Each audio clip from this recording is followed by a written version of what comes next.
আমি অনেক সংখ্যক মানুষকে দেখেছি, তাদের কাছে অত্যাধিক জ্ঞান আছে, শিল্প আছে, ধন আছে, কীর্তি আছে, কিন্তু তারা এই সব কিছু নিজেদের কাছেই রাখেন, এই সমাজে বিতরণ করেন না। কারণ হলো ভয়। ওনাদের মনে হয় যে যদি আমি এই সব কিছু সমাজে বিতরণ করি, তাহলে সমাজ আমার শিল্প হোক, ধন হোক, জ্ঞান হোক, কীর্তি হোক, সবকিছু চুরি করে নিয়ে যাবে, আর তার বদলে আমি কিছুই পাবো না। এটা কিন্তু সত্য নয়। সত্য হলো এটাই যে যদি আপনি নিজেকে এই সংসারের প্রতি সমর্পিত করেন, তাহলে এই সংসার আপনার প্রতিও সমর্পিত থাকবে। আপনি শুধু ধন, জ্ঞান, কীর্তি, সম্মান পাবেন তাই নয়, বরং এই সমাজ আপনাকে নিজের চোখে হারাবে, মনের মধ্যে স্থান দেবে। তাই এই ভয় ত্যাগ করে দেখুন কিভাবে এই সমাজ আপনাকে প্রেম সমর্পণ করে। আসুন আমার সাথে ভালোবেসে বলুন, রাধা রাধা। সেই কখন থেকে এই পুস্তকটিকে দেখছি, কিন্তু এর থেকে আমি কোনো জ্ঞান লাভ করতেই পারছি না। এবার আপনি বলবেন যে আজ কেমন বিচিত্র কথা বলছি আমি। যদি এই পুস্তক থেকে আমাকে জ্ঞান লাভ করতে হয়, তাহলে শুধুই তাকিয়ে থাকলে হবে না। আমাকে এই পুস্তককে খুলতে হবে, পড়তে হবে, তাকে বুঝতে হবে, তবেই তো জ্ঞান প্রাপ্তি হবে। বড়ই সহজ একটা ব্যাপার, কিন্তু একে যাপন করা অত্যন্ত কঠিন, তাই না? আপনি নিজেকেই দেখে নিন। আপনার কাছে অনেক জ্ঞান রয়েছে। সহজ থেকে সহজতর জ্ঞানের কথা যদি বলি, আপনি এটুকু তো জানেন যে সত্যি কথা বলা ভালো কাজ, দান করা হলো পুণ্যের কাজ। আপনি জানেন যে পরিশ্রম করলে সাফল্য আসবে। এই জ্ঞান তো আমাদের কাছে রয়েছে, এমন অনেক জ্ঞান আমাদের কাছে রয়েছে, কিন্তু আলস্যের কারণে, অবহেলা করে আমরা শুধু এই জ্ঞান প্রয়োগ করতে পারি না, এই জ্ঞান যাপন করতে পারি না, একে আচরণে প্রয়োগ করতে পারি না, সেই জন্য দুঃখী হয়ে যাই।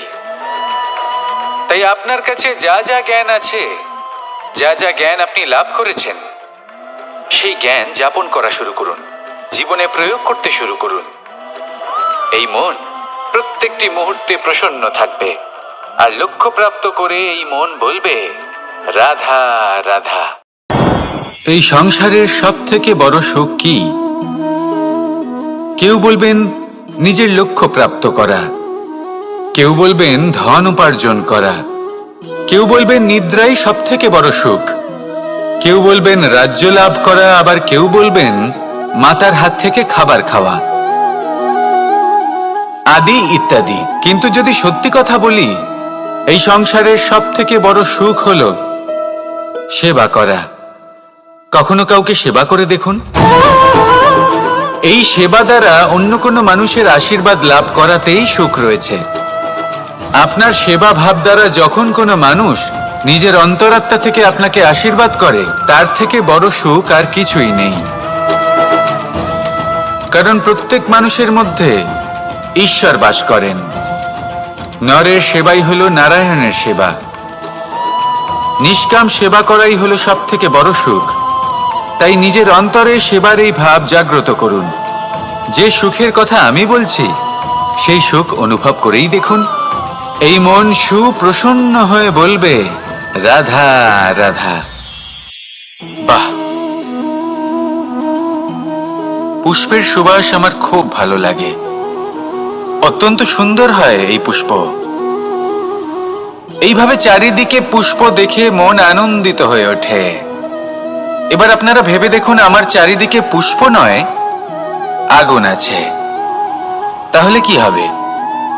আমার শরীর কি জ্বলে যাবে না? অবশ্যই জ্বলবে।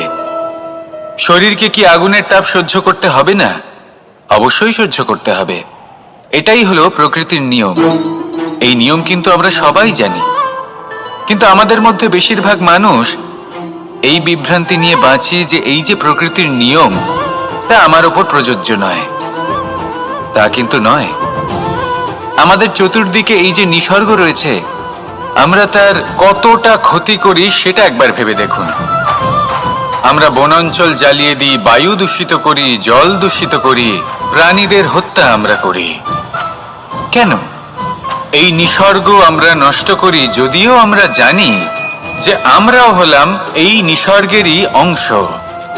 এবার দেখুন, শরীরের কোনো অংশে যদি আগুন ধরান, আস্তে আস্তে সমস্ত শরীরও জ্বলে যাবে। সেইভাবেই নিসর্গ যদি নষ্ট হয়ে যায়, তাহলে মনুষ্য জাতিও নষ্ট হয়ে যাবে। তাই এই যে নিসর্গ আপনি দেখছেন, এই পুষ্প, এই বৃক্ষ, বায়ু, জল, এদের সকলকে রক্ষা করুন, নষ্ট নয়। মনে রাখবেন, যদি নিসর্গ থাকে মানুষ থাকবে, যদি নিসর্গ থাকে তাহলেই জীবন থাকবে। আসুন আমার সাথে ভালোবেসে বলুন, রাধা রাধা। এই সংসারে সবাই বলেন, আমি অর্জুনের মতো হয়ে উঠতে চাই। সবাই চায় যে তারাও যেন অর্জুনের মতো গান্ডীব লাভ করে। তারাও চায় যে তাদেরকেও মহাদেব এসে পশুপতি অস্ত্র দান করবেন। তারাও এটাই চায় মহাভারতের মতো মহাসংগ্রামে বিজয়ী হতে। কিন্তু সবাই ভুলে যান যে অর্জুন যা হতে পেরেছিলেন সবকিছুই অর্জন করেছিলেন। যদি আপনিও অর্জুনের মতো গান্ডীব লাভ করতে চান, তবে আপনাকেও তার মতোই শ্রেষ্ঠ কাঠ নির্বাচন করতে হবে। সেই কর্ম আপনাকেই করতে হবে। তার প্রত্যঞ্চা যাতে তীব্র হয়, তার জন্য আপনাকে সর্বশ্রেষ্ঠ দড়ি খুঁজে বের করতে হবে। আপনার বাণ যাতে ঘাতক হয়, সেই জন্য আপনাকে নতুন নতুন ধাতু খুঁজে বের করতে হবে। সেই শিক্ষা আপনাকে লাভ করতে হবে, তবেই আপনার ইচ্ছে পূর্ণ হবে। অর্জুন হওয়া বড়ই সরল, যদি আপনি কিভাবে অর্জন করতে হয় তা জানেন। শুধুমাত্র স্বপ্ন দেখেন যারা, তারা কখনোই অর্জন করতে পারবেন না। কিন্তু যদি কেউ অজ্ঞাতবাস ভোগ করতে পারে, যদি কেউ লাক্ষাগৃহ থেকে পালিয়ে বাঁচতে পারে, যদি কেউ কঠোর তপস্যা করতে পারে, প্রতীক্ষা করতে পারে এবং পরিশ্রম করতে পারে, তাহলে সে অর্জুন অবশ্যই হয়ে উঠবে। যদি আপনি অর্জুন হয়ে উঠতে চান, তাহলে কর্ম করতে শিখুন আর আমার সাথে ভালোবেসে বলুন, রাধা রাধা। জীবন থাকলে লক্ষ্য অবশ্যই থাকবে।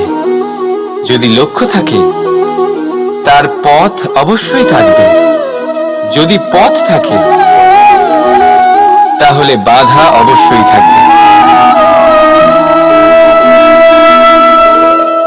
আর এর উপরেই নির্ভর করে যে আমরা জীবনে সফল হব না অসফল, পুরস্কারের ভাগীদার হব নাকি তিরস্কারের। মনে করুন, আপনাকে একটা কাজ করতে হবে, আপনাকে পর্বতারোহণ করতে হবে, আর সেই পথের ঢাল আপনাকে একাধিকবার ফেলে দেবে। পাথর আপনাকে একাধিকবার আহত করবে। এই অবস্থায় কি করবেন? সাধারণ মানুষ বেছে নেয় প্রতিশোধ। সেই পর্বতকে নষ্ট করে দেওয়ার চিন্তা ভাবনা করে, তার ভিতকে নড়িয়ে দেওয়ার কথা ভাবে সেই মানুষ। কিন্তু পর্বতকে তো কেউ নষ্ট করতে পারে না। তাই অসফল হওয়ার সাথে সাথে কুখ্যাতিরও ভাগীদার হয়ে যায় সে। দ্বিতীয় পথ হলো পরিবর্তন। যদি আপনি সেই পর্বত ভাঙার পরিবর্তে তাতে সোপান তৈরি করেন, তাহলে আপনিও সেই পর্বতে উঠতে পারবেন, অন্য কেউও তাতে উঠতে পারবে, আগামী প্রজন্মও তাতে উঠতে পারবে, আর সেই আগামী প্রজন্ম সর্বদা আপনার সুনাম করবে। তাই জীবনে প্রতিশোধ নয়, পরিবর্তন বাছুন। বদলা নয়, বদল বেছে নিন। আপনার বাধা আপনার বন্ধু হয়ে যাবে। রাধা রাধা। কারই না পছন্দ বলুন তো? অত্যন্ত সুস্বাদু হয় এই মধু, মিষ্টি খেতে হয় এবং তা শক্তিও প্রদান করে, এবং প্রত্যেকটি মিষ্টি পদার্থের মতোই এতেও খুব তাড়াতাড়ি পিঁপড়ে ধরে যায়। অন্যদিকে যদি নুনকে দেখি, তাহলে বছরের পর বছর রাখলেও এতে পিঁপড়ে ধরে না। এবার যদি কথা বলি বন্ধুত্বের, তাহলে বন্ধুত্ব নুনের মতো হওয়া উচিত, মধুর মতো নয়। যারা সামনে এলে শুধুমাত্র মধুর মধুর কথা বলবে, পরে এতে পিঁপড়ে ধরে যাবে। এটা নুনের মতো হওয়া উচিত।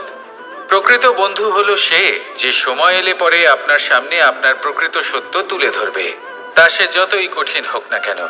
আপনার দোষ, আপনার অপগুণ, আপনার খামতি আপনাকে বলতে পারবে, যাতে আপনি সেগুলো শুনে মেনে নিয়ে তারপর নিজেকে শুধরোতে পারেন। এটাই হলো প্রকৃত বন্ধুত্ব। কখনো নিজের জীবনের আশেপাশে মন দিয়ে দেখবেন, অনেক সময় এমন মানুষ থাকেন, অনেক বন্ধু থাকেন যাদের দেখে আমাদের মনে হয় যে এনারা খুব কঠোর, এনাদের কথা খুব কটু। কিন্তু বেশিরভাগ এমন মানুষের মনটা যদি বুঝতে পারেন তাহলে দেখবেন তাতে কোনো মালিন্য নেই। এনাদের মন অত্যন্ত পবিত্র হয়।